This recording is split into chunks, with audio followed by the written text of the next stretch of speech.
Lo principal, las emociones tienen una gran importancia en nuestra vida, ya sea las materias, emociones, sentimientos con las cuales nos desarrollamos en nuestro ambiente, en capacidades intelectuales en diferentes modos.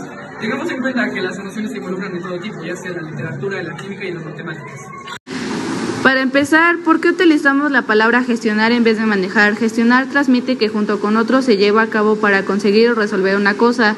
Es decir, gestionar es administrar, por lo que es más fácil dar a entender la finalidad de este proyecto. Autoconcepto. El equipo concuerda que es la imagen que tenemos de nosotros mismos, hablando mental y emocionalmente.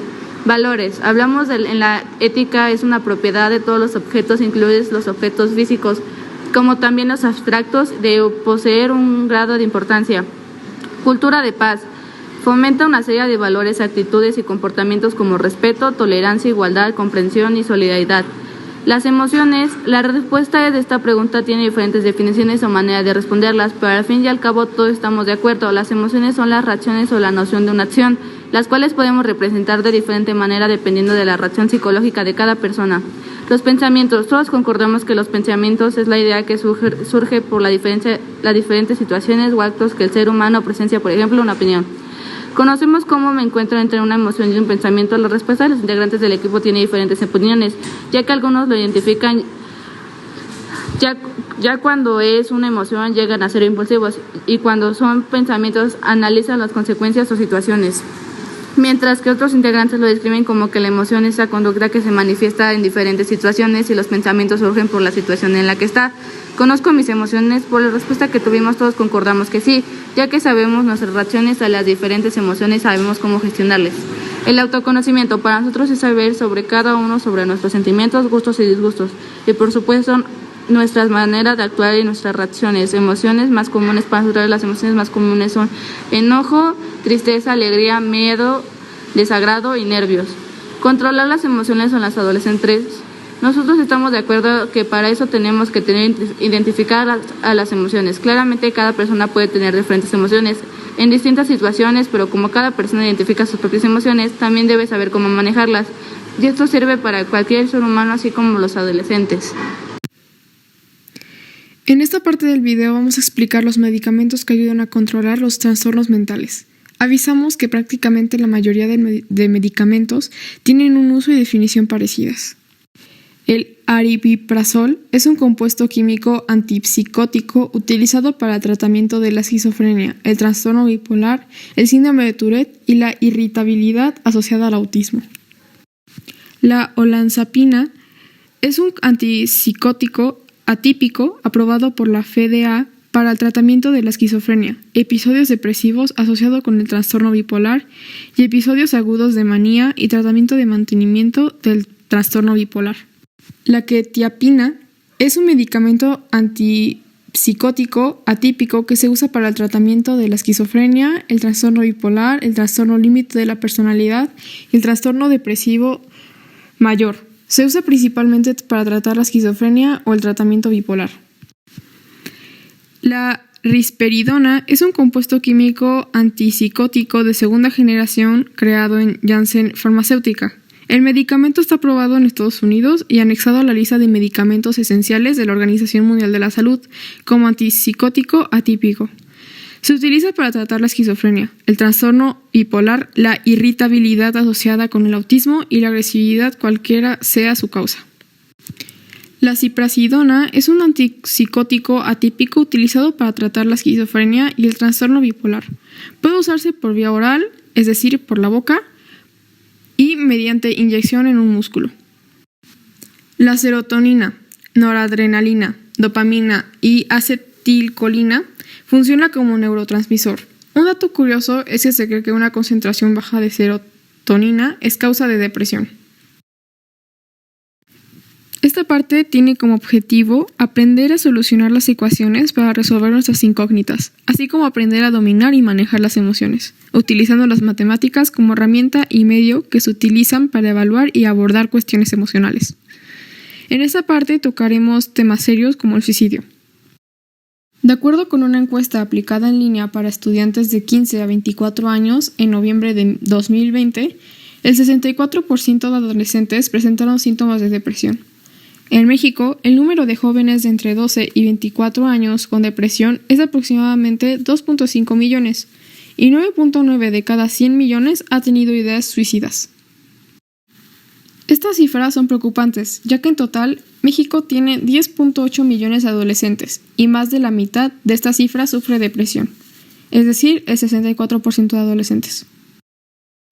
Las personas que sufren depresión pueden sufrir diferentes trastornos mentales, es decir, que este 64% de adolescentes de México que sufre depresión puede tener este tipo de problemas que se va a mencionar a continuación. Ansiedad, 19.3%. Trastorno de oposición desafiante, 8%. Trastorno en la conducta, 25%. Depresión, 3.8%. Trastorno obsesivo compulsivo, 2.5%. TDAH, 7.2%. Trastornos alimenticios, 17.1%. Síndrome de Grilles de la Tourette, 17.1%. Para sacar el resultado que se mostró después de los porcentajes hace un momento, tuvimos que multiplicar el 10.8, es decir, el total de adolescentes en México, por el porcentaje de cada enfermedad. Para saber la cifra exacta del 64% de adolescentes con depresión, tenemos que hacer lo siguiente. Hay una manera con la que podemos saber solucionar y sacar el resultado de la cifra exacta. Esto es multiplicando el total de la población adolescente en México con el porcentaje de personas con depresión. Ya que al saber esto, también hay una manera de saber cuál es la cantidad que sobra, es decir, los adolescentes sin depresión. Esto utilizando una ecuación sencilla de primer grado. ¿Cómo podemos saber y comprobar que esta ecuación es correcta? Podemos saberlo con esta explicación, ya que sabemos que el 10.8 multiplicado por el 64% nos da como resultado 6.912. Y sumando 6.912 más el resultado de la ecuación anterior, es decir, 3.888, nos da como resultado 10.8, el total de adolescentes. Restando, 64% menos 100% es 36%. Aquí se mostrarán a través de gráficos y tablas las cifras comentadas durante todo el proyecto. De esta manera la información será más fácil de entender. En esta primera gráfica de pastel se muestra que el 64% de adolescentes en México tienen problemas y trastornos mentales, que solucionamos en la fase anterior. En esta gráfica de columnas se muestra el porcentaje por estado de la República Mexicana de las personas con problemas mentales. En esta tercera gráfica de pastel, con el porcentaje que resolvimos en la primera fase del proyecto, donde investigamos los trastornos y porcentajes en México. El voleibol es un deporte que requiere de habilidad, estrategia y trabajo en equipo. Una de las cosas que más nos gusta del voleibol es que es un deporte muy completo. Además de trabajar la resistencia física, también se requiere agilidad, fuerza y coordinación. Pero más allá de la técnica y el entrenamiento, el voleibol nos permite conectar con nuestras emociones de una manera única. Cada partido es una montaña rusa de sensaciones, desde la emoción de anotar un punto hasta la frustración de cometer un error. Es un deporte que nos enseña a controlar nuestras emociones y a trabajar en equipo, ya que cada jugador debe confiar en sus compañeros para lograr el objetivo común. Además, el voleibol nos permite expresarnos y liberar tensiones. Cada remate, bloqueo o saque es una oportunidad. Se alude con frecuencia que la mente juega un papel muy importante en las actividades deportivas. Es habitual escuchar, se juega más con la cabeza que con los pies, o a mi cuerpo no le apetecía entrenar, pero me mentalicé. Si sumamos cuerpo y mente, ya tenemos un buen deportista, ¿no? Falta todavía un elemento de gran importancia, las emociones. El deporte puede hacer al organismo más eficiente al limitar el cómputo de pensamientos y priorizar más al cuerpo. La práctica regular de deporte nos puede ofrecer numerosos beneficios para la salud mental: reducción del estrés y la ansiedad, mejorar del sueño, aumento de la autoestima y la confianza, fomento del trabajo en equipo y las habilidades sociales, desarrollo de la disciplina y la perseverancia, alivio de la depresión, reducción del aislamiento social. Como punto final, tengamos en cuenta que las emociones se involucran en todo tipo de acciones. Como ya lo dije anteriormente, las emociones son un punto principal y fundamentales en todo tipo de aspectos. Así que por eso tengamos en cuenta que son muy importantes en nuestra vida diaria. Incluirlas en todas las acciones, en materias en las cuales nosotros presentemos.